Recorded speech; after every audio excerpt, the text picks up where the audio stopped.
Greetings, fellow blockheads. Welcome to It's a Podcast, Charlie Brown, episode number 128. My name is Bill. I'm your host. Thanks for listening. Oh, man. It is November 10th, actually, if you're listening to this episode when it comes out. The embers, hopefully, are starting to cool in the conflagration that is the American election that happened on November 5th. Hopefully, the rioting has died down a bit, perpetrated by whichever side lost the election. I am recording this before the election, so I don't know who that is. And I'm not going to lie, I'm a little trepidatious about how November is going to go, depending on how things play out. And again, whatever side you're on versus whichever side wins. And I have a feeling that there's a large segment of people who need the joy of peanuts. And that's what I'm here to provide. So let's get into it a little bit. We've got a huge episode today full of fun and zero politics. So we're going to have a look back at this month in Peanuts history, the month being, again, November.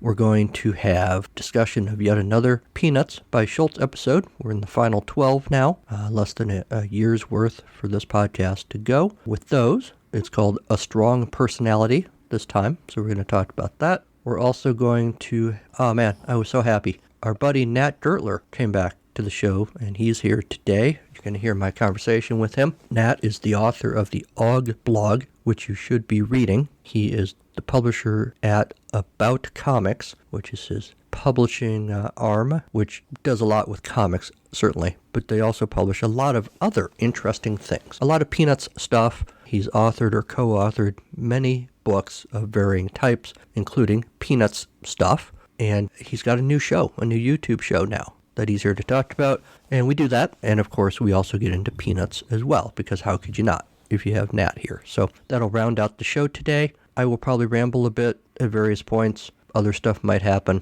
You really just have to listen and find out. So, without further ado, let's get to it. Whether it's Beethoven's birthday or Joe Schlabotnick's retirement anniversary, you will learn about it now on This Month in Peanuts History. All right, as I said, the month is November. What notable in the Peanuts universe happened this month? As always, I'll remind you, when I see interesting things, particularly interesting things in and around the Peanuts universe that I think should be noted every time I do this segment, I throw them on the list. But I am so far from perfect that I am definitely missing things. So if you guys think of a notable event, an arrival, a passing, whatever, in the Peanuts realm, email it to me at charliebrownpodcast@gmail.com, and maybe I'll put it on the list. But here's what I have so far, starting with November 10th, actually, coincidentally, November 10th, 1950. By that point, readers of the Peanuts comic strip were noticing that, the Schulz liked to use this little dog. Yeah, this little black and white dog keeps running around, being all cute and stuff. And they were probably starting to think, hey, does this dog have a name? Well, as of this day, he finally does. It's Sniffy. No, sorry. It's Soppy. No. Shifty. Solar Plexus. Man, it started with an S, I think. What was it? Oh, yeah. Snoopy. That's right. I knew I'd get it eventually. In that one, very young-looking Patty and Shermie. Shermie's got his hands in his pockets. I think later in my conversation with Nat, I mentioned how it always, for some reason, amuses me when I see Charlie Brown just stand there, hands in pockets, just sort of watching what's happening around him. And Shermie's kind of doing that here. And they're looking at this little dog who, at that point, much like the children, looks very young, right? Snoopy just looks like a little puppy. And Patty's saying, I'm trying to teach Snoopy to sit up. And Shermie's like, I'll give him a demonstration. And then he kind of sits like maybe a dog sitting up would look. And Snoopy's got this laughing face. Shermie's like, all right, what's so funny? And then in the last panel, Snoopy is rolled over on his back, still, visibly chuckling. One wonders if we're supposed to think he is actually audibly laughing or if he just looks like he's laughing. Because at this point, certainly Charles Schulz didn't have a plan for Snoopy to turn into the multi-personality creature being that he would be in later decades. So one wonders if he had an idea here that this joke is that Snoopy is actually laughing or just looks like he's laughing. But Patty says he's in hysterics. And that's how the strip ends. Of course, at one point, Snoopy's name was going to be Sniffy, but that was already taken by another strip, and we got Snoopy, which I think, if I'm right, was the name that Schultz's mom wanted to give a future dog that they never actually got. So he honors her here by calling this dog Snoopy. And of course, a fun game to play is, well, if he wasn't Snoopy, what would he be called? And it's a hard game to play because he is so Snoopy. That's who he is. How can you think of another name? I mean, I could say, well, should have called him Spot, but that just sounds dumb now because that's not his name. But it could have been. Is there anything inherently special about the name Snoopy in 1950 that would have made that if it had been something else, the character wouldn't have worked so well? I don't know. And we'll never know, I guess. November 14th, 1951, Charlie Brown falls for the football gag for the first time. But in that one, it's not Lucy holding the ball, it's Violet. In that one, we see little pigtailed Violet holding the football. She's got little sweat beads coming off her head. I'm not sure why. Oh, okay. Her dialogue explains it. He'll kick my hand. I just know he will. And Charlie Brown runs up. He's got his little tongue sticking out, which seems like a bad idea because it would be pretty easy to accidentally bite your tongue. Lucy, or Violet rather, just kind of looking away. She pulls her hand off just at the last moment. I can't go through with it. Just as Charlie Brown swings with his foot, little question mark over his head as he's flying through the air. In the last panel, somehow he's got two black eyes, even though he landed on his back, and little stars and swirls over his head conveying that he's been injured. And Violet's like, you don't kick the ball, Charlie Brown. You didn't kick the ball, Charlie Brown. Why didn't you kick it? So in this one, to be fair, it's not the holding the football gag, because she screwed up. She wasn't intentionally pulling the ball away. So maybe I should rename my calendar entry here. The blame is on her, right? She just pulled the ball away at the last moment. But I imagine this was the precursor to Schulz thinking, hey, that's kind of funny. What could I do here? And then at this point, of course, Lucy wasn't a factor. There wasn't a Lucy that could do that joke. I suppose he could have had that be Violet's thing. The next time it could have been Violet thinking, hey, that was kind of funny. What if I do it on purpose this time? Because it would totally be in keeping with Violet's personality, except maybe that would require more interaction with Charlie Brown than she would like to have, than later era Violet would like to have. I don't know. I'm guessing out there's some article that somebody has written really digging deep into the psychology of this football gag. I don't know. I should go look for that. But first, we have to do this. November 19th, 1961, saw the first mention in the strip of the little red-haired girl. It's a Sunday strip. The little throwaway panel at first is Charlie Brown with his lunch bag standing in front of a huge clock that says, almost noon. Then we see Charlie Brown walking through the playground, deep sigh. He sits on a bench. The whole strip is him sitting alone on a bench. And he says, I don't think I'd mind school at all if it weren't for these lunch hours. I guess I'll sit on this bench. I have to sit by myself because nobody ever invites me to sit with them. Peanut butter again. Oh well, Mom does her best. And he's kind of watching what's happening around him. Those kids look like they're having a lot of fun. I wish they liked me. Nobody likes me. The PTA did a good job painting these benches. I'd give anything in the world if that little girl with the red hair would come over and sit with me. I get tired of always being alone. I wish the bell would ring. A banana. Rats. Mom always... Still, I guess she means well. I bet I could run just as fast as those kids. That's a good game they're playing. That little girl with the red hair is a good runner. Ah, there's the bell. One more lunch hour out of the way. 2,120 to go as he's walking back into school. Very much Charlie Brown, right? A hint. It's not really overt. It's a hint that he's got a thing for this little red-haired girl at the moment. Just someone he noticed on the playground. But of course we know that this will become much more of a thing later. I wonder if Schulz actually did some math to come up with 2,120, or if he thought that was just a good number to use. I have not done the math myself. Of course, we don't know exactly what grade Charlie Brown is in, ever. We're always just kind of guessing how old these kids are supposed to be. It's a good strip. It's very, very much Charlie Brown. That bleak, but positive. All right, I made it through this one. Just got to keep doing what I'm doing kind of thing. So yeah, I like that one. November 26, 1922, Charles Schulz was born. We know he was born in Minnesota, son of a barber. Last year for his birthday, that being 2023, I started a new tradition, perhaps, assuming I do it again this year. I made, on November 26, a butterscotch pie, because I read somewhere that was Schulz's favorite pie. Or maybe it was that it specifically was his favorite birthday thing instead of cake. I'm not sure which, and it may have been totally false anyway. But it was an excuse to have pie. So I made a butterscotch pie. I may do that again this year. It's a little trickier this year because I think this year 2024, November 26th is actually the day before American Thanksgiving. 2 days, I guess. 2 days before American Thanksgiving. So I could probably still do it. We'll see. I may have to wait until after Thanksgiving or do it a few days before Thanksgiving, or before the 26th. I don't know. It's a struggle being a podcaster. But when I do, I will, of course, share it with you. If anyone else has some Schulz or peanutty, hey, there's nutty, I used it, traditions, whether it's, Schulz's birthday or any other peanuts thing that you like to do, go ahead and share those. November 28, 1968, Snoopy makes his debut in the Macy's Thanksgiving Day Parade. Speaking of Thanksgiving. Of course, every year, usually, I let you guys know on Thanksgiving when I happen to see the Snoopy balloon in the parade. You guys should post that to social media too, because it's fun. It's one of the things you look for, right? You look for that, and then at the end of the parade, you look for Santa Claus. So that's really the whole point of the parade these days, at least in my view. Of course, if your local school's marching band happens to be in the parade, you're looking for that too. And if they are, congratulations. All right, a couple more things. November 30, 1954, Charlotte Braun, quote, the female Charlie Brown, close quote, made her first appearance, her first of less than a dozen, the last one being February 1st, 1955, which is a longer time period than I would have thought, given that how much people really hated this character. Charlie Brown approaches this little girl with curly hair atop a head that, definitely looks like Charlie Brown. Charlie Brown says, ahem, you're new around here, aren't you? My name is Charlie Brown. All my friends refer to me as good old Charlie Brown. And then Charlotte Braun, in a very loud voice, we know this because it's basically a bold print word balloon. That's what my friends call me too. Charlie Brown's like, huh?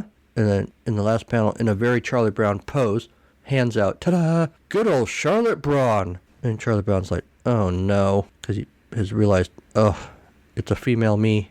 The next day, because I was curious, Violet and Charlotte Braun are talking. Charlotte Braun, huh? That's a nice name.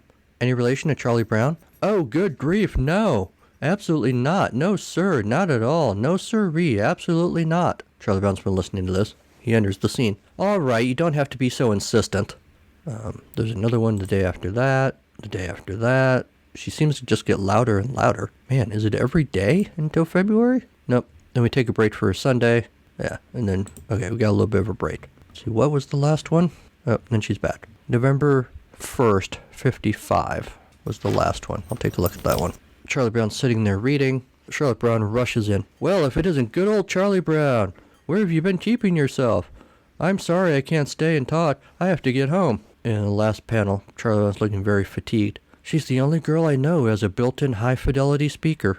And then that's her swan song, right? That's her finale, because we never see her again in the strip. The Peanuts strip has a weird fascination with high-fidelity stuff, or hi-fi, along with Toast and Root Beer and Willie Mays. There's a handful of things that come up again and again in the Peanuts strip.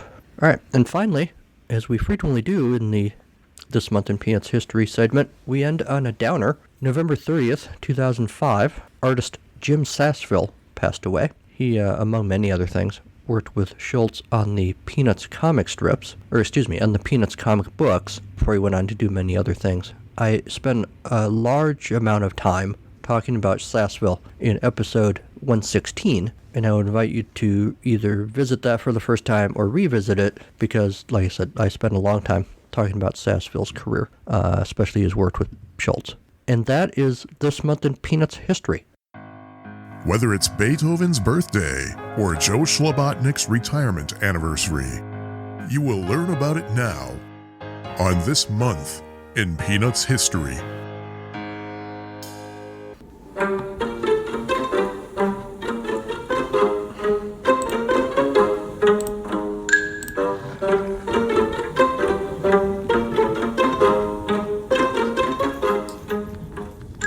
A person I once knew, while complaining about someone she was arguing with, threw up her hands and said, "He must think I live in a carnival-like atmosphere of glee." Upset as this person was, though, I always thought this sounded like kind of a cool state to live in. Well, I'm not there yet, but I've got a website, carnivalofgleecreations.com, and there's stuff on there, everything you can want, like the podcast Atari Bytes, featuring old games and original short stories that are pretty unrelated. And my other podcast, it's a podcast, Charlie Brown, covering anything and everything in and around the iconic Peanuts comic strip. If the printed word is more your thing, there are books on there too, like The Novel in the Saint Nick of Time and short story collections Misery Banana, Hell's Cereal, and Second Duck on the Right. Want to know what else I'm up to? That's all there too. CarnivalofGleeCreations.com. Everything you need. Glee not included.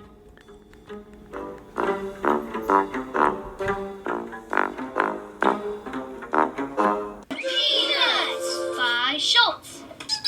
We've entered the home stretch with our Peanuts by Schulz reviews. We are in the final year's worth. I think this is number 11 of the last 12, or 10? 11, I think, of the last 12 of these little short episodes that we have to talk about. Peanuts by Schulz, of course, is the production that was concocted, brewed, baked in a croissant oven. That's a thing, right? Sure, we'll say it is. Back in some French villa somewhere in 2014 with the help of Peanuts Worldwide and French television. The episodes run about 7 minutes, give or take, and they are essentially animations of strips. They're not really original stories, but what is original about them is the presentation, right? You lose a bit in translation when I try to convey to you in audio what's going on, but the visuals, they do some interesting things. When a character's describing something that happened, you'll see sort of what's going on in their head as far as how they think it looked, maybe a representation with like a crayon drawing looking thing, or weird silhouettes or stuff like that. And the episodes are just often visually interesting to look at, as opposed to auditorially, as opposed to looking at through audio. I don't know what I'm doing right now. Hopefully there's a seamless edit here, but I had to get up in the middle of that rambling to check something, so I may have lost my train of thought. Not that I had deep thoughts to begin with. You know what? Let's just get into it. The episode opens, as they all do, with the bouncy Peanuts by Schulz theme, culminating in what I have taken to calling a sepia tone rendering of a comic strip panel with a little picture conveying what we may be seeing in the episode to come. The sepia tone panel here is Lucy, I guess, holding her breath. I'm not sure. She's holding her breath, or she's constipated, or something. I'm not quite sure what's supposed to be happening. This is a Lucy-centered episode.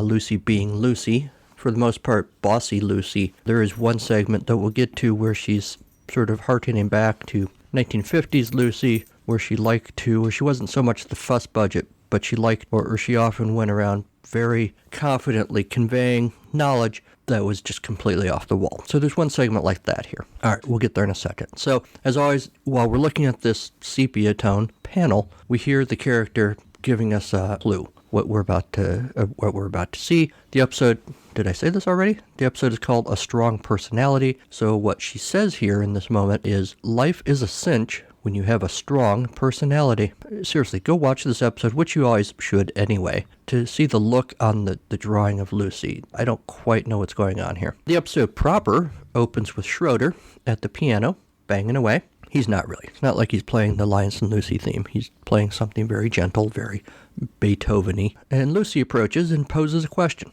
Did Beethoven ever have any beautiful girls nearby when he was practicing his piano? Schroeder, I think without really missing a beat, just says, no, I don't think he ever had any nutty girls hanging around when he was trying to practice. Does anyone use the phrase nutty anymore, other than when talking about actual nuts? I don't hear anybody calling somebody nutty. I mean, in the current climate we live in, people call other people things all the time, but I don't ever hear nutty. We should bring it back. Although now I kind of want something nutty. I'm very excited because when I'm done recording today, I'm going to eat a donut. No nuts on it, just a donut with a little chocolate frosting. Took the day off from work today. I had to do this recording. I didn't really take the day off just for that, but it is one of the things I'm checking off my list. While I'm off today, I had some other stuff I got to do, so I'm getting this out of the way early. I'll eat my donut, and then I can tackle some of the other stuff I got to do. So, a little peek behind the curtain there. Also, if I blow through this recording, you'll know that it's really because I'm just excited about my pastry. Anyway, so Schroeder's response, no, I don't think she had any nutty girls hanging around. Lucy's like, that isn't quite what I said, but that's okay. I've just come up with the perfect theory. I think Beethoven would have written even better music if he was married. And on the word married, this is one of those visual things that you lose a little bit in the translation. So yet another reason to go watch this. When she says the word married, the screen turns sort of this lavender color. They do a lot of stuff with color, but here it's really pronounced in this little segment. Turns sort of a lavender for just a moment, and we hear just the briefest snippet of, sort of the classic wedding march.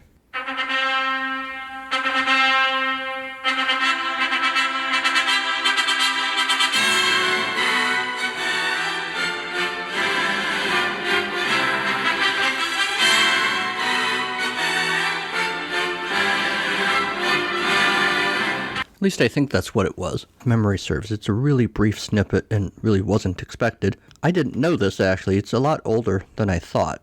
Felix Mendelssohn wrote it. It's called, literally, the Wedding March, written in C major in 1842. One of the best known of the pieces from his suite of incidental music for Shakespeare's play A Midsummer Night's Dream. One of the most frequently used wedding marches, generally being played on a church pipe organ. Thanks, Wikipedia. That may all be false. I mean, it is Wikipedia, but sounds good to me. If anyone wants to dig into the Wedding March or Felix Mendelssohn a little bit more, feel free. If anyone out there is married or has been married and very pointedly chose not to use the Wedding March, or you have any weird Wedding March stories, why not? Go ahead and share them. Ooh, you know what? You could also share if Peanuts music played a part in your wedding or your reception.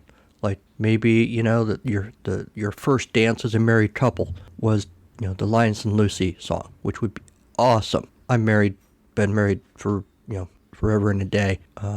No Peanuts music at our wedding. Weirdly, I think we had Shrek music. It wasn't like our wedding march or anything, but we had music from the movie Shrek, which was relatively new at that point at our wedding. But yeah, no Peanuts stuff. Anyway, what were we talking about? So Lucy thinks that Beethoven had been married. He would have written better music. So to that, Schroeder responds, again, I think without missing a beat, that he also has a theory. He says Beethoven would have written even better music if girls weren't bugging him all the time. And as he's talking, the screen turns this really aggressive red color.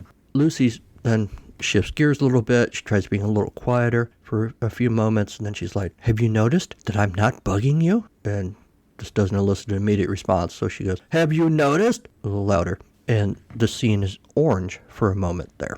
I was curious how it has been decided over time what colors go with what emotions or what volume or whatever. Red is pretty much always angry or loud or whatever, and pink or lavender or whatever is sort of calmer a little bit. I don't know how orange fit into this little scene, but as opposed to maybe a blue or something. Blue maybe would be sad, I guess. And according to the internet, my really lame bit of research that I did, honestly, just now, seems to suggest that it's just a cultural thing, and it's just what people do.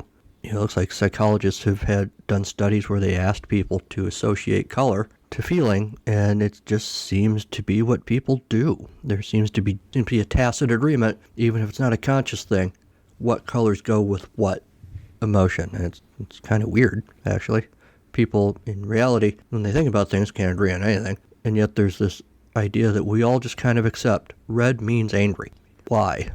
What messes with my head about the color red is like when you have something electronic. Generally, if there's a red light, it means the thing is turned off. But once in a while, it doesn't. When there's a red light, it means it's turned on. Like sometimes with a camera or something. It's like, what the heck? Let's get it together, guys. So we generally, it's a cultural thing. It's a taught thing, probably again, because at some point we all kind of agreed red is angry or blue is sad or whatever, and we just kind of pass it down to the next generation.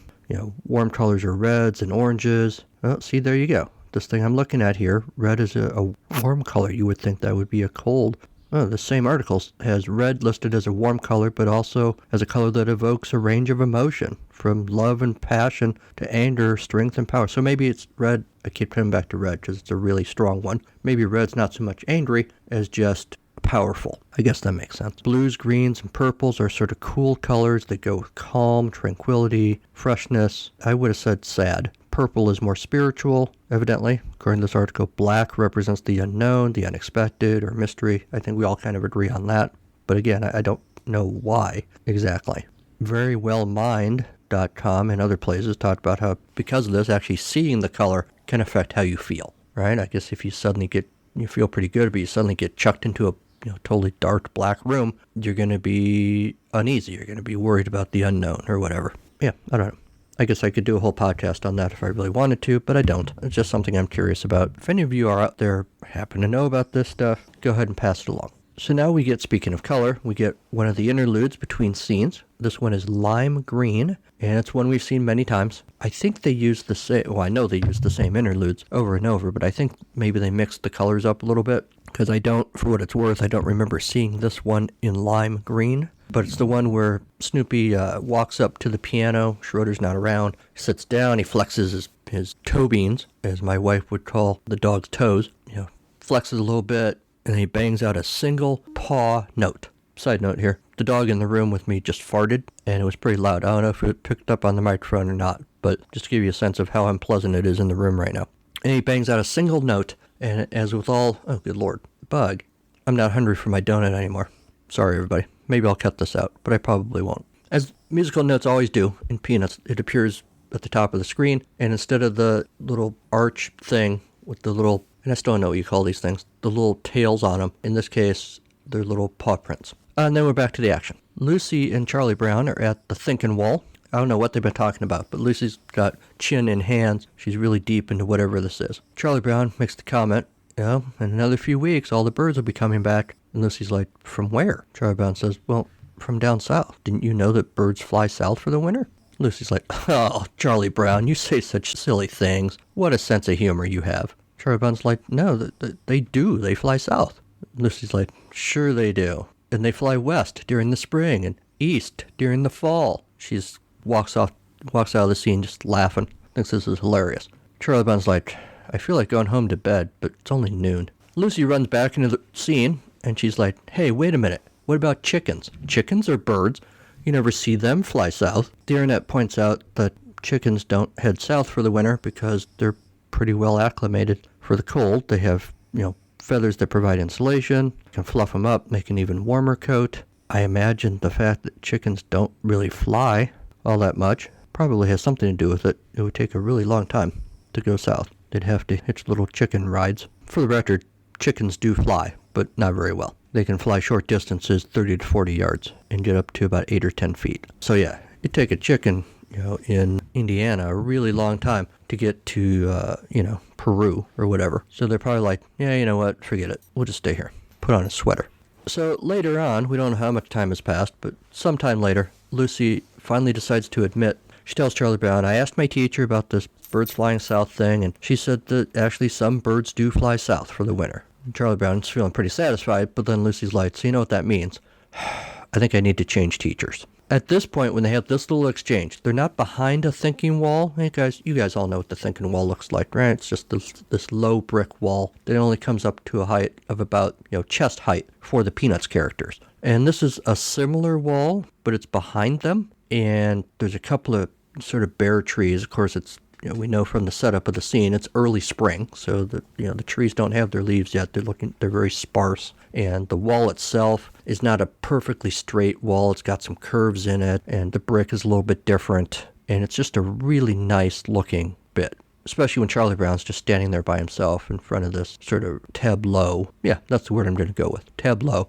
It's just really cool. If I think of it, I'll throw a picture up on social media. I would like to have this on a poster, with or without Charlie Brown in the scene. That's how cool it looks. So that's awesome. Then we get another interlude, a rare white interlude with a little bit of blue tint in it. I don't remember seeing one like this. We've had blue ones, but I don't remember a white one before. It's very exciting to me. The interlude scene itself, we've seen a bunch of times. It starts to rain. Snoopy hops down from his doghouse, runs over to Woodstock's nest, and turns the nest over so that it doesn't fill up with water and drown his friend. It's very considerate of him. Speaking of rain, it's a nice little segue into the next scene because it's a rainstorm. And not just a rainstorm. It's a scary lightning and thunder and dark clouds and, one of those storms where it's, pitch black outside during the day, those kind of things. Lucy's looking out the window with Linus, and she's like, it looks like a good day. Linus, being, sort of a Debbie Downer, is like, it's not a good day.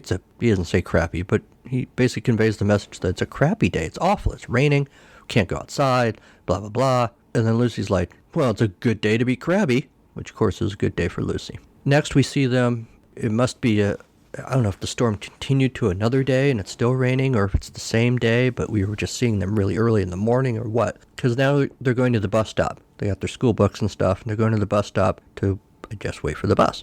And as they're walking to the bus stop, they're silhouetted in this darkness with the lightning and rain and stuff. And this is also a really cool looking scene. I don't know that I want this one on a poster necessarily, but it's very cool looking. And I took a photo of that too, and maybe I'll throw that up as well. Linus, I think a little bit of time has passed, and all of a sudden Lucy's got an umbrella. And Linus is like, I thought we were going to take turns using the umbrella. Lucy, very reasonably in her head, is like, well, we were, but you're wet already. And it doesn't make sense for both of us to get wet, does it? Linus sort of is resigned to this. He's like, no, I guess not. So much in this world depends on who gets born first. Another interlude, very familiar. It's yellow. Woodstock is asleep on top of the doghouse. Snoopy climbs up there, takes a big breath, and blows Woodstock down to the other end of the doghouse so that there's room for him to take a nap. Next, we see Linus and Lucy watching television. Linus takes a big slurp of whatever he's drinking. Lucy unloads on him. Stop being so loud! I don't know if this startles Linus or what, but he starts coughing, choking on whatever this is he's drinking, like really bad, like he's going to die, because he's turning red-faced and he can't stop talking. He's running around, and Lucy's freaking out. Are you okay? Are you choking? Can you breathe? Are you okay? Linus finally has managed to, struggle out some words. Stop asking me questions! And he stomps off. Some time passes, and he's in the kitchen making buttered toast. We know that the Peanuts kids love their toast, and Lucy comes in, and Linus is like, it's a pretty good line. He's like, am I buttering too loud for you? Lucy makes sort of a dainty little sneeze. Achoo! And Linus, very politely says, bless you. And Lucy unloads on him again. I hate when people say bless you every time you sneeze. To be fair, one, he was being polite, and secondly, it was one sneeze. She wasn't like a multiple chain sneezer, and he was saying bless you every time. It was one time. So, chill out, Lucy. NBC News quoted Marilee McKee from the Etiquette School of America, says there are many theories as to why people say bless you. Oh, but they're not going to tell us what those theories are. They quote somebody who says they always heard that your heart skips a beat when you sneeze, so you're supposed to say bless you. The Cleveland Clinic says that's a bunch of crap.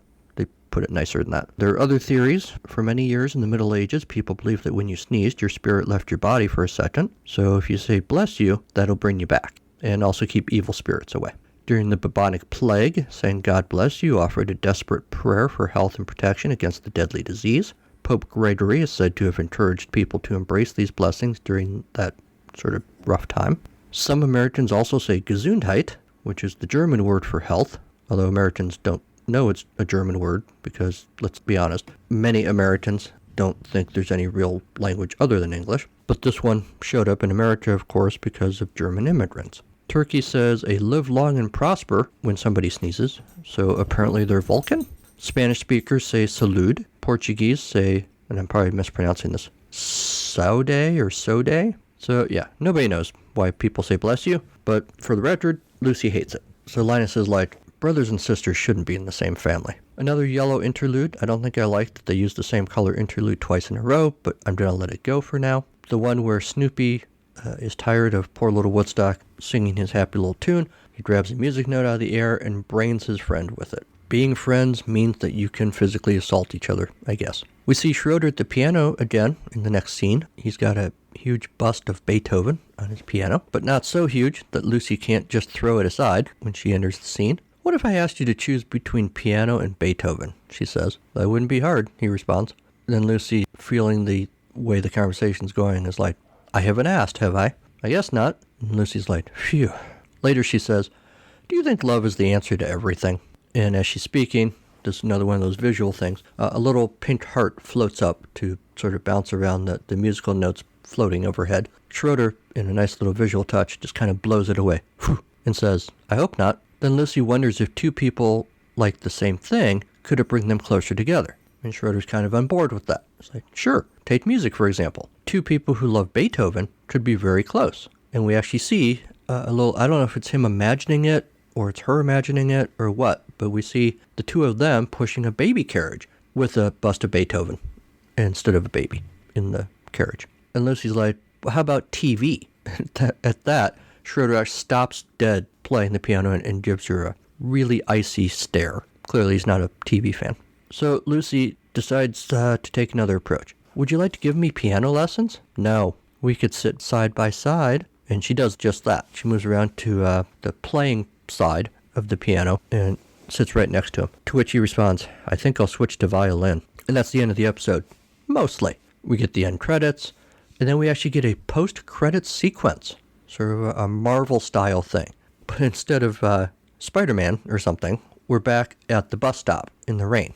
And now Linus and Lucy are both under the umbrella. Lucy's like, see if it's still raining. And he kind of holds out his arm, but then he's like, I can't tell. My arms are too short. It's a pretty good visual. It just calls up the understanding that the Peanuts characters are really weird-looking little kids. And Melendez, I don't think, did these animations, but he always said it was a challenge to animate the Peanuts characters because they're physically, they shouldn't be able to do the things that they can do. So sometimes you have to, Melendez also said he's an animator, he could make them do anything.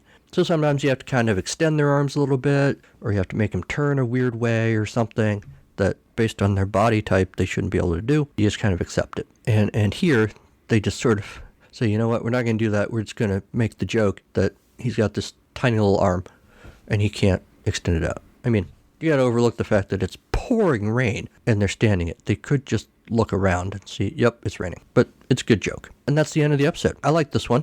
Lucy's always good. I like that they included not just the ones where she's being a fuss budget and yelling all the time. They got plenty of those. But they also include the ones where she's just totally clueless. She still looked like later days Lucy. She wasn't like preschool Lucy like she was in the 50s or younger. But the joke style is still there. So that was cool. Like this episode. I always like Peanuts. I don't even have to say that. If you guys have thoughts about Peanuts by Schulz, email me at charliebrownpodcast@gmail.com. or contact me in one of the myriad other ways you can do that, which I'll talk about at the end of the show. All right, it's almost donut time. Let's have some fun. Let's invite our friends to a Polynesian whinding.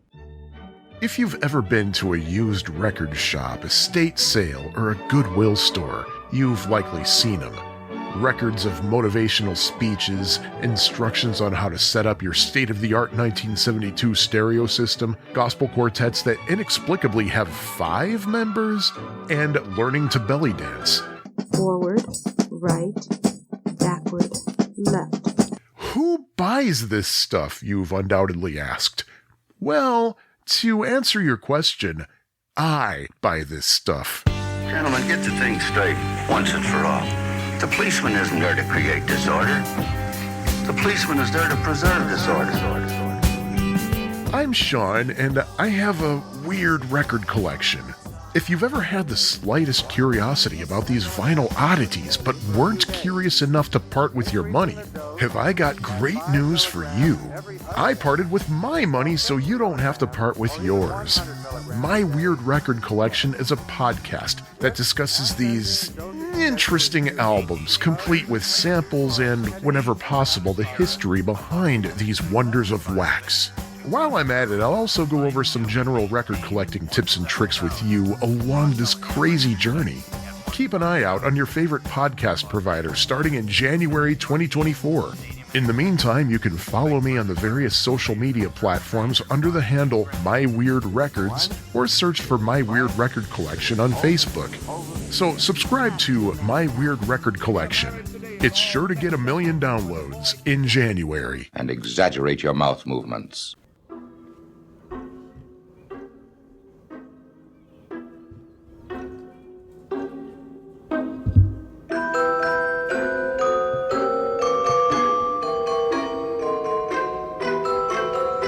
For years, Dogwater Hunt, alien abductee, many times over, has scanned the skies, waiting for the aliens to return to his hometown of Santa Claus, Indiana.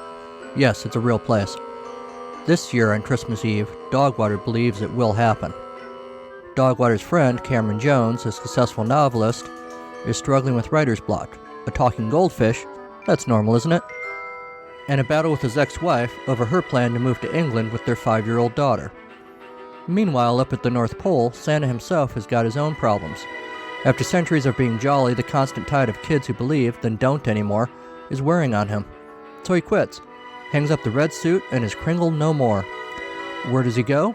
Santa Claus, Indiana, obviously. The story of how these three men are thrown together is told in the novel In the Saint Nick of Time, written by the guy you've been listening to this whole episode. It's about time there was a Santa Claus story for adults, so he wrote one. Will these guys save Christmas? Probably. That's how these books work. But you gotta read it to find out how. Go to www.carnivalofgleecreations.com for more information about the book and some of the places you can order it. Happy holidays!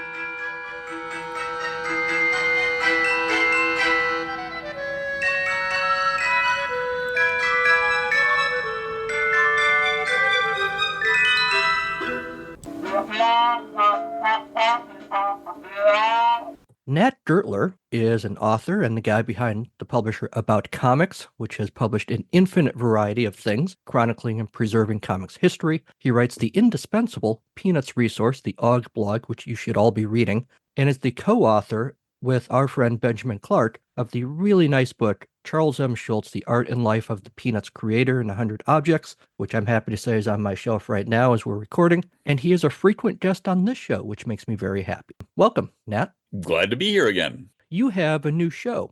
You're not doing enough already. You decided to start a new YouTube show called Comics Show and Tell with Nat Gertler. Indeed, I did, because who else would start a show called Comics Show and Tell with Nat Gertler? That would be very odd. Yeah, absolutely. We'll get to that in a second. When we were setting up the this conversation today, though, I asked if there were any, particular Peanuts things you want to talk about, a particular strip or anything. And you sent me one, and I was looking at it, and I was trying to figure out, okay, when is this from? And when I asked you, your answer was sort of cryptic, sort of, well, I'll wait and tell you about it when we get there. So I'm intrigued. Can you set this up for us a little bit, what we're talking about? Well, I'll start with the strip itself, and then I'll get to where it comes from. Okay. Okay, it's from 1955. That's the year, and it looks like a 1955 Peanut strip. Snoopy is still a dog rather than whatever it was he became, but it's outside. There's grass, and in the first panel, Lucy is saying, "I don't understand it," and she's looking at this square. It's a photograph. We can't tell for sure it's a photograph yet, but we'll learn that. In her other hand, she's got a little envelope, which was a sort of envelope you'd get back if you sent out some film to get developed. Back in the days of film cameras, you would mail your film off to a development company, and they would send you back your film and a bunch of printed photographs from it. For the kids listening, that's how we had to do it in the old ages. Yeah, well, there are people who are adults who have never handled a film camera at this point. They are a thing of the past, largely for common usage. Yes. But anyway, she's saying, I don't understand it. Charlie Brown is looking on. He's got his hand in his pockets. He's mellow. Snoopy is looking on quizzically. He's got a word balloon with a question mark in it. So he's trying to see what's going on. In the second panel, she says, the grass came out nice and green. The sky is blue.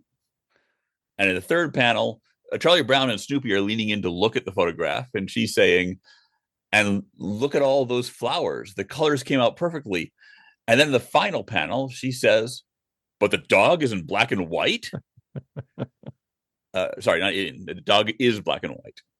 Question mark, exclamation point, because he didn't have the interrobang. So, it's a silly strip. It speaks to a time when black and white film and black and white cameras were still common, and color film was to some people a novelty. And if you take a picture of the dog, it should come out in color, no matter what color the dog is, I suppose. That's me explaining humor. Let's pass that by. But this is from a book called The Brownie Book of Picture Taking, which Kodak published in 1955. They had a line of cameras called the Brownie cameras, and they were the old style where you didn't put them up in front of your face. You looked down into the box to see what you were shooting at. There was a mirror that would show you what you were aiming at. And in fact, if you look at the cover of the first Peanuts reprint volume, the one that was just called Peanuts, there is a gag that's built around using a camera of that sort. I remember that. Quite possibly that's what gave Kodak the idea of let's contact Schulz and have him do Peanut stuff for this. But anyway, this book is interesting. It has a number of Peanut strips in it. It's got a lot of Peanuts illustrations in it, all originally done for that book. And it's sort of the first time that Peanuts is being used in some way to promote something else. I mean, this book was not a piece of advertising. Well, it sort of was, but it was for sale. You could buy this booklet for $1 or whatever. Okay. But it is a good source of Peanuts cartoons. That those were not seen again until I helped compile the complete Peanuts 26, which was the volume after they'd reprinted all the newspaper strips that we did of here's other stuff that Schulz did with the Peanuts characters. So these strips weren't seen anywhere in print between those times. The newspaper reader never saw them. Okay. So I thought I'd bring that out as something odd for your fans to learn about. Oh man, we like odd things here. When I was a really little kid, and I would see old photos, in back in my head I kind of thought, the world used to be black and white because the photos were always black and white. So yes, and it still astounds people how colorful life used to be. I love the stuff they're doing where they're finding old statues where we think of them as marble statues, but they were painted marble back in the day, and they're figuring out how they were painted, what colors they were painted, and it really changes one's view of ancient Rome and things like that. Yeah. But anyway, this was interesting to me because, as I say, it's the first time Peanuts is being used to promote things. That brought to mind not long ago, sometime within the last year, I stumbled across something interesting regarding Peanuts history. And that was some Peanuts advertisements that were done in the 1958, which is, I couldn't find any of the usual reference books talking about Peanuts having done advertising that early. 1959 is when the Ford advertisement started, and that was a major, huge thing. Yeah. But 1958, the Peanuts characters are doing ads for Connecticut Blue Cross for insurance. Oh, okay. Yeah. So, I mean, ultimately, they would be huge in the insurance market. The Peanuts characters would advertise MetLife for decades there. Yeah, definitely. But in 1958, the newspaper ads for Connecticut Blue Cross. So, they would. There was no original art done for them. It was all just samples taken from the strips. Okay. And there's Linus would be crumpled down on the floor saying "ARG," and the ad text would be "Floored by hospital bills? Not if you have a Blue Cross major hospital coverage." Things of that ilk. So it seems like early on, this booklet that you mentioned was from, I think you said 55. Schulz decided pretty early on he was going to be okay with using the Peanuts characters for other things. Well, he certainly grew up in a world where things like the Shmoo was already a huge hit, and he grew up with Barney Google stuff around and things of that ilk. So that was part and parcel of doing comics. This was different than doing advertising. This is doing illustration. So this was a half step. Okay. But and having talked to people who knew him back in those days, sometimes they say, well, yeah, he didn't really kind of want to go commercial. Okay. But obviously that was something that changed at some point, or he became very accepting, and it didn't ruin the strip, and it worked out reasonably well for him. I don't know if you know this, but Peanuts has been very popular since then. He was okay. He was okay. Yeah. These booklets, can I go on eBay and find these booklets if I want to? Well, I've gotten a couple that way. I don't know if they're always to be found there, but they can be found. Okay. All so right. yeah, it's not a total obscurity. I've got 2 or 3 myself that have accumulated over the years. All right. And it's just a little thing. I think I mentioned in one of my emails to you. I always like it when Charlie Brown's just standing there with his hands in his pockets, kind of watching sort of the weirdness happen around him. Yes, he's a mode of Charlie He's Brown. Definitely the audience for this one. He's not generator. Yeah, and also you can tell that the way the strip was presented in the booklet, the 4 drawings were separated by a horizontal line and a vertical line, creating 4 areas. But they're not the panel borders. But they was clearly drawn with the panel borders because you can see the word balloon have flat edges where the panel borders originally were. Yep. So, yeah, you can see the process there. Yeah. And also they've got the opening, the word Peanuts in the upper left-hand corner that was on all the strips for quite a while. Yep. And this is the old version, which had Peanuts in quotes. which is, I suppose, proper in title presentation, but not the way you'd actually generally show something on the page. Right. And I just like the characters from that era. I like how they look. Yeah. So when I found the going back to the Blue Cross stuff, when I found that, I wasn't looking for it. Mhm. I stumbled across it because I spent a lot of time in newspaper archives, digital newspaper archives. Just I'm researching something, I find something interesting, and as long as I'm looking at a page, I'll go, well, what's on this next page? What's next to it on the page? Sure.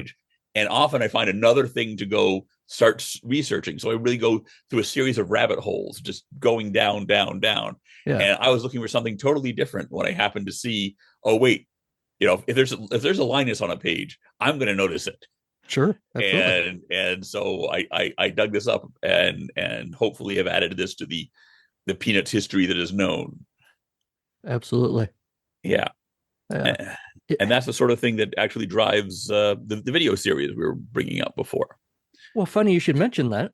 I should mention that. Funny I should plug anything. That's so odd. But you do yes, have a new Comic series. Show and Tell with Nat Gertler. The first couple episodes, at least, were based on stuff I did while researching. Well, one of the things I do as a publisher is I reprint something called the Negro Motorist Green Book, which was a travel guide for African Americans during the Jim Crow era, when a lot of hotels wouldn't take them and they needed to know where they could go and what hotels would take them, what restaurants would serve them, things like that. And I was doing some research in that. I started to stumble. I was looking for certain comics that ran in the black newspapers because one of the cartoonists had worked on the Green Book. And I started looking at all the comics that were in the black newspapers, and they had comics that were done just for the black newspapers. Sure. And I discovered a couple of superheroes from the early 40s, from 1943, 1944, that I had never heard of before. And in fact, I'd heard a lot about the first black superhero, and it came after that. Okay. So I did so on this show I do, which, as I call it, Comic Show and Tell, because I find interesting things and I show them to people. And the first couple episodes are just about those two superheroes. Yep. Making sure they get put in part of the historic record, even though I'm not a historian, I'm a mere show and teller. Yeah, I wanted to ask you about that. In the first episode, you make a point of saying that you're not a historian. And I think in the past, people have referenced you as a Peanuts historian. And I think you've kind of bristled at that. Maybe not bristled, that might be a little strong, but you've kind of backed off from saying, well, I'm not really a historian. What's the difference? Historian. Well, I don't have an academic background in history. I'm not an academic myself. I don't necessarily feel the need to be rigorous. If I don't know something, I can get by with just telling you the things I know and avoid the things I don't. So if I started calling myself a historian, that would put a pressure on me that I really do not need at this point. So I avoid historian. I even with Peanuts, I avoid expert, because I'm aware of how many things I don't know in this world. Things I know where to look things up. That's very helpful. So I tend to go with the phrase professional Peanuts nerd. Yep. I think that gets me by. Okay. We cleared the air on that, I guess. Okay. I was surprised those first couple episodes, the black comics and so forth. There's not an area that I know much about, so I appreciated the episodes because it was interesting to me, not knowing much about it. There are a lot of them: Society Sue, Bootsy, Breezy, Sergeant Joe. I think I'd heard of, but didn't know. I'd be surprised if you heard of, because I could find no reference to him anywhere in the time since he was published. Okay. Oh, actually, no, you may have heard about a year ago, because about a year ago, I started talking. I told somebody else about it, and we both started talking about him. So maybe that's probably where I heard it. That is possible. I'm sorry. I shouldn't say it that way. Yeah. Maybe that's where I heard it. Maybe I'm making it up. I don't know. But the point is, there are a lot of these comics out there, and they all seem, the way I understand it, they all kind of peak during this era. The same era, the 1940s. Am I right about that? Am I? Well, there was stuff going on well after that. Same person who created Thunder Boy, which is the superhero I talk about in the second episode, right. Was doing a strip called Dawn Powers in the 1950s, which was a sports strip and was run larger and more clearly. So there's still stuff going on in the 50s. The black newspapers as a whole, there's still some, but they've largely gone away. Okay. The black weeklies, partly because newspapers as a whole have gone away, and partly because coverage of African American concerns is more covered in the mainstream papers than perhaps it once was. Sergeant Joe, one thing I was thinking about when I was watching that episode, inspired by Joe Louis. Mm-hmm. I didn't hear, do you know, did Joe know about this comic? Did he have opinions about it? I've found no reference to that. Okay. But again, I found no reference outside of the strip to its existence. Right. So, it was going under. Certainly a lot of other things were being done in Joe Louis's name at the time, or his nickname, the Brown Bomber. Yes. So there were football teams and basketball teams called the Brown Bomber. There was a horse called the Brown Bomber. There was Brown Bomber bread. I talk about that in the second episode. Yeah. So everybody should listen to find out more about that. But I want to assure your readers, I am going to cover some Peanut stuff in this series. Yeah, I was going to ask you about that. And I think as we're recording this conversation today, there's 2 episodes out, both about these particular comics. But you've promised there'll be Peanut stuff. Maybe by the time people are hearing this, some of that might be out. But before we get to that, I wanted to ask, because a lot of these comics are from the lead up to World War II, happened during World War II. You mentioned briefly Nazi comics, Nazi fiction. Do you think there would be any historical value to talking about the Nazi comics? Is that something you would consider doing? I would have to tread carefully. There's always a risk that when you cover something too much, you seem to be endorsing some aspects of it. Yeah, I understand. But I would be interested, and then I would have to think about what way can we do this that it makes it clear this is a historic presentation of problematic materials. I was dancing around that with is there some way I found books of scripts for minstrel shows. Okay. And they're historically interesting, but I don't want anybody to take it and go, oh yeah, minstrel shows. Let's put on blackface and pretend to be black people doing shucking and jiving, and that is not any effect I want to have. Yeah. So I try to be careful about what I handle. Absolutely. You talked about issues with reproducing some of these comics. You've republished some of the Bootsy stuff. I think you talked about the preservation of some of these old comics is not great. Great. Well, yes. No. What we have, papers were thrown away, or during World War II, certainly they were recycled. There were paper drives. So the physical papers, there isn't some huge base of them to grab from. And many of these things exist only in like microfilm or microfiche copies. They photographed them back in the day, so they didn't have to store all these papers. And those things, they reproduce text reasonably well, but images on these old films are get all muddied and scratched. And with some of the stuff, like I discussed the Thunder Boy strip, it only appeared in one paper. So if I'm looking for like old Mutt and Jeff cartoons, they're in dozens of papers. If the scan is bad in one of them, the microfiche is bad in one of them, I can find another. But for a strip that only appeared in one paper, I count on there being a good archive there if I hope to do any reprinting or anything like that. And in the case of Thunder Boy, it was printed close to the edge, and the edges got warped in the photographing. So a lot of individual panels are unreadable. Okay. So I assume the difference between those strips and, say, Peanuts, which we do have, very pristine copies going all the way back to the beginning, is just what the Peanuts was more widely available. There's more that helps. But even with Peanuts, there was a problem back when they were working on their early complete Peanuts books. There were certainly some Sunday strips they could only find in the 2-tier version rather than the full 3-tier with the more panels.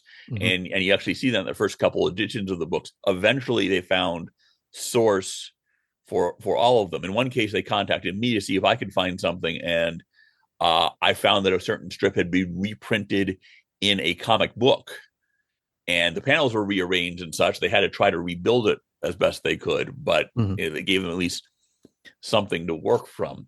and but Peanuts wasn't that popular at first. It launched in a handful of papers. It became more popular later, I'm told. But yeah, with any sort of this sort of material, sometimes finding everything can be tough. I think in the Og blog post where you sort of let everybody know about this new show, I think you mentioned that Peanuts is coming to the show, but that you didn't want to let it overtake the show because there's so much you could talk about with Peanuts. But what kind of stuff? What may be coming that? What may be coming? Well, the first thing should be episode 3, which I hope to release within a week after us talking, and probably before the episode comes out. Is going to have my favorite strange Peanuts books. Cool. So I've got in what I call the og.com reference library, I have over 1,000 Peanuts books. I've lost track of the actual number, but it's in the low 4 digits. It's not 2,000 yet. But and among them, I've got some weird stuff, and there's one particular series that I want to show off. I guess I can tell you now. It's in Poland during the communist era. There were unlicensed Peanut strip collections, and they did not have access to the photostats or the original strips that a normal publisher would be, because they're working without license, because in communist Poland they were really paying that much attention to American copyrights. Sure. But because they didn't have the original stats, they redrew them all. They traced them all. So it's books of awkwardly drawn Peanuts that in Polish, and I just kind of love them. I am very excited to see that. That's pretty cool. Yeah, I'll show a few other books as well along the way. Yeah. But that's going to be the key. Or probably before Christmas, I hope to have a show just showing off all my copies of book editions of A Charlie Brown Christmas. Oh, okay. And there are dozens of them, and they come in a variety of sizes and formats and various fun things. That's very cool. Looking forward to that. What made you decide to do this show now? What was the inspiration? Well, frankly, the inspiration was I wrote an article about Thunder Boy several years ago for a magazine I contribute to regularly. And for various reasons, that magazine has been delayed for years, that particular issue. And I thought this was a bit of scholarship I should get out there. And it seemed to me video was a good way. And once I said, well, I got to do a video on Thunder Boy, and I've got to do a video on Sergeant Joe. Well, now I've got 2 videos. And that becomes a show. Sure.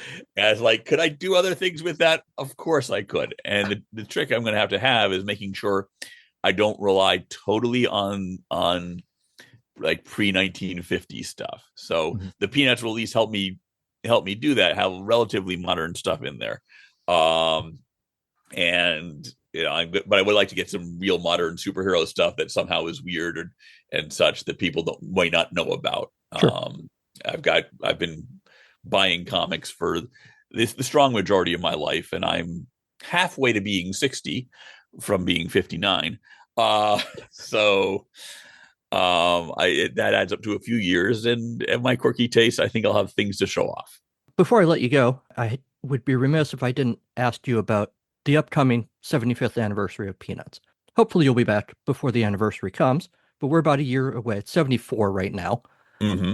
What do you think about as we're going into this landmark year? People like to make 25 and 70 and 75 and so forth landmark years. So what are you thinking about in the Peanuts world? Well, to me, it's not so much the nice round number. It's that Peanuts will have been around. Peanuts was being created by Charles Schulz for 50 years, rounding off a portion of a year. Yeah. But so that's been half along again since that ended, since Schulz passed. And the amount of life it still has in it, the amount of people still discovering it in strip form, the amount of projects going on with the new animated movie on the way, and animated series like the Beagle Scout Adventures airing.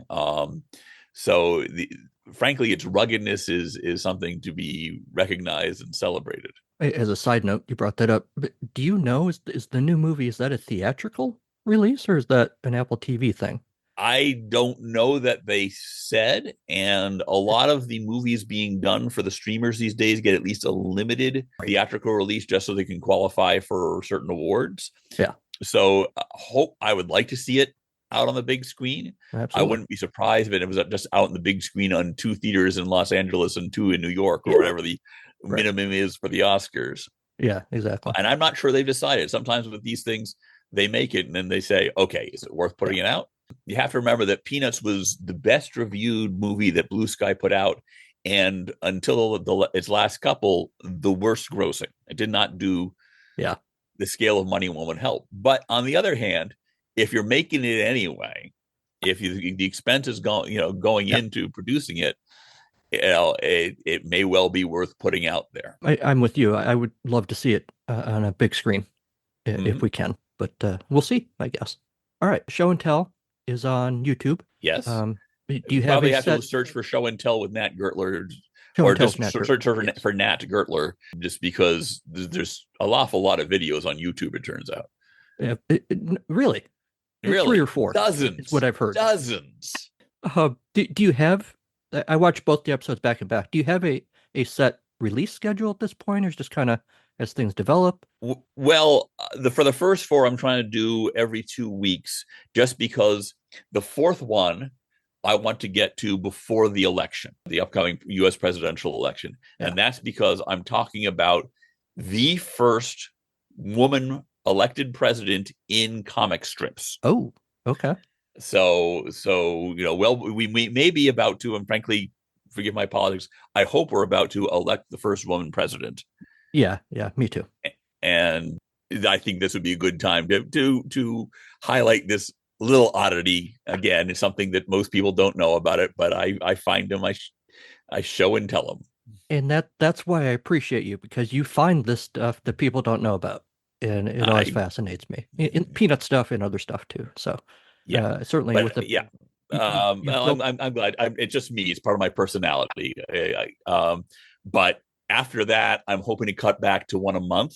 Okay. Just because I do have other things to do in this life, and I do want to make sure that I'm showing worthwhile stuff and not just, what do I have lying around? 2 weeks is up. I got to get another episode out. We didn't really even talk about comics, but you're pretty busy with publishing all sorts of things. So you've got stuff to do. I'm keeping busy with that. I'm also helping write a book that I hope some other publisher will publish. Awesome. Some larger publisher and things like that. I juggle a lot of things. Plus, I'm an at-home dad for a couple of teenagers. So life is full. I've got a couple teenagers as well, so I can sympathize. Swap? No. No, I'm good, thank you. Okay. All right. Anything else you want to promote? You've promoted stuff already. Anything else you want the folks to know today? I think that's enough. I think if people watch the videos, I'll be happy. That's all we can ask, really. People just watch our stuff. All right. Well, like I said, as always, I'm so happy when you come by, and I hope you'll be back again before the 75th, perhaps.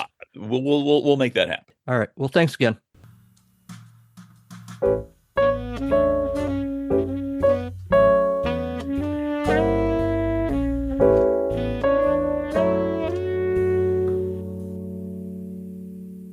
And that's our show. In a minute, I'll tell you what's up next episode. Huge thanks to Nat Gertler for stopping by again. We're always happy when he does that, and I look forward to the next conversation, including maybe some tidbits about what's happening for the 75th anniversary. We can hope. Thanks to Kevin McLeod and Compotech.com for Creative Commons use of his songs, Bass Walker, Mining by Moonlight, and Hidden Agenda. Thanks to Henry Pope for the use of his Linus and Lucy remix, which you'll hear once I stop talking. Thanks to Nick Jones for the use of his song, 25% Off. Thanks to Sean Courtney for the This Month in Peanuts History themes. Check out It's Podcast Charlie Brown wherever you like to get your podcasts. And while you're there, leave a review. Apple Podcasts certainly relies heavily on reviews, but anywhere else you can leave a review. It helps people find the show. And you know what? If you hate the show, it's a good way to play a cruel joke on others. And who doesn't like to do that? Like the It's a Podcast Charlie Brown Facebook page. Follow us on X, for some reason, at It's a Pod CB. I'm also over on Instagram. I'm Carnival of Glee in a bunch of places. Mastodon, Threads, Hive. On Threads, I think I'm It's a podcast, but I'm Carnival of Glee in a bunch of places too. The other ones that I said, Spoutable, Tumblr, Blue Sky. You can find me, Carnival of Glee, over there. CharlieBrownPodcast@gmail.com is the email address. The website is carnivalofgleecreations.com.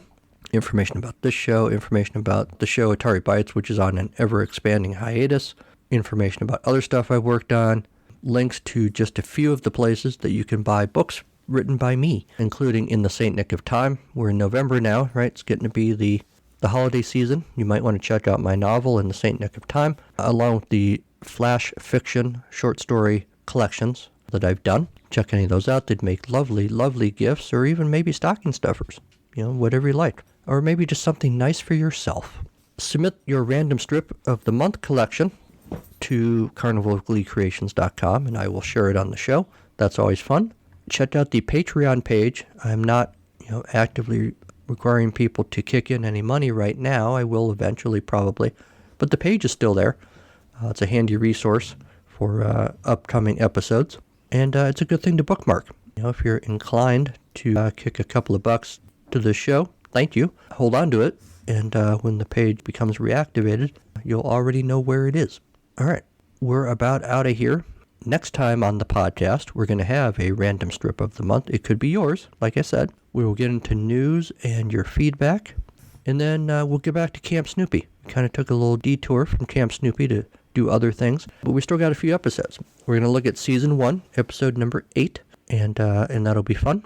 Meanwhile, election's over. The holiday season is coming. It's real easy to get lost in things right now. But one thing you should hold on to is the memory that of all the Charlie Browns in the world, you are the Charlie Browniest. And that makes you special. All right, see you next time.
Just needs a little love.